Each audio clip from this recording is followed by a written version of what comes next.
Sentencing day for the final follower of a self-proclaimed prophet convicted of trafficking child brides. Prosecutors say Samuel Bateman was running a sex trafficking scheme shielded by religion through an extreme fundamentalist sect of the Mormon Church. And our true crime correspondent Briana Whitney is here to explain the significance of today's sentencing. This has been going on for so many years and so many victims of this. So this is a big deal today because this was the last of 10 people convicted and sentenced in this religious sex trafficking scheme. The man managing the finances of it all sentenced to 35 years today.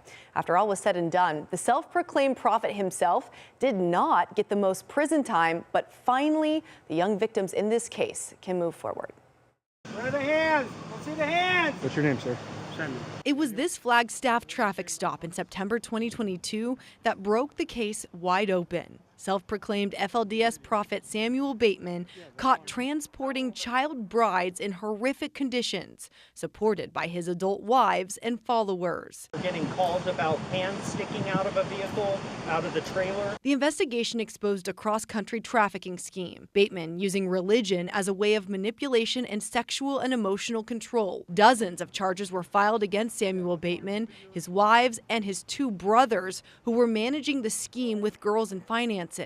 The child victims were as young as 9 years old. Sam Bateman has utterly shattered my family. We sat down with Faith Bistline last fall. Her own family was convicted in this case.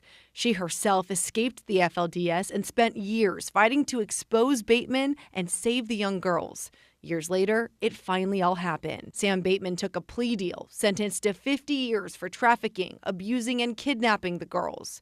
Two of Bateman's followers and brothers, Liddell Bistline Jr. and Torrance Bistline, stood trial. Liddell provided the girls, including his own daughters, and was sentenced to life in prison.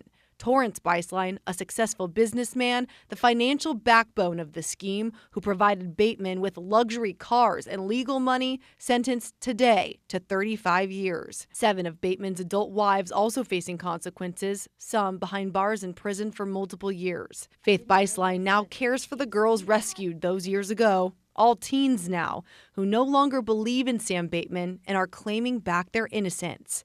They are now truly free. They're so focused on growing up and exploring the world and seeing all these different options out there and what do I want to be when I grow up? You know, these are things that they didn't get when they were there. Now, had Sam Bateman and his wives not taken a plea deal, it's likely he would have been in prison for life too.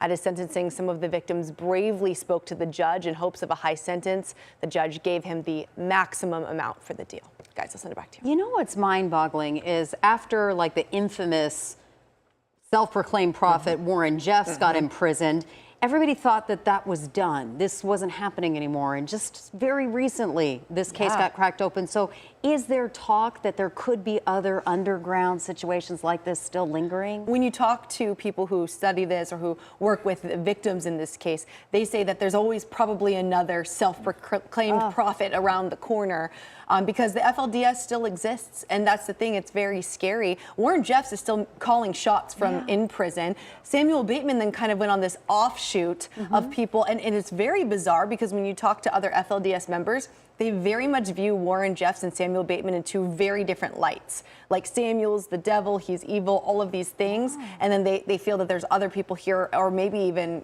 have higher regard for Warren Jeffs. So it's a very strange situation. But yeah, I mean, you talk to anybody who works with these people and they say there's probably another one that's around the corner. Yeah, and thank you for including the update on the girls because, you know, they're victims or survivors, so we don't want to get too much into their business. But it's important for people to at least hear they're perhaps able to overcome this at some point. They're so young. Yes, and they're going to school and they're out in the world now. I mean, I think it's the best possible situation. And I checked in with Faith today and she said the girls are still doing well even since our interview. So that's good to hear.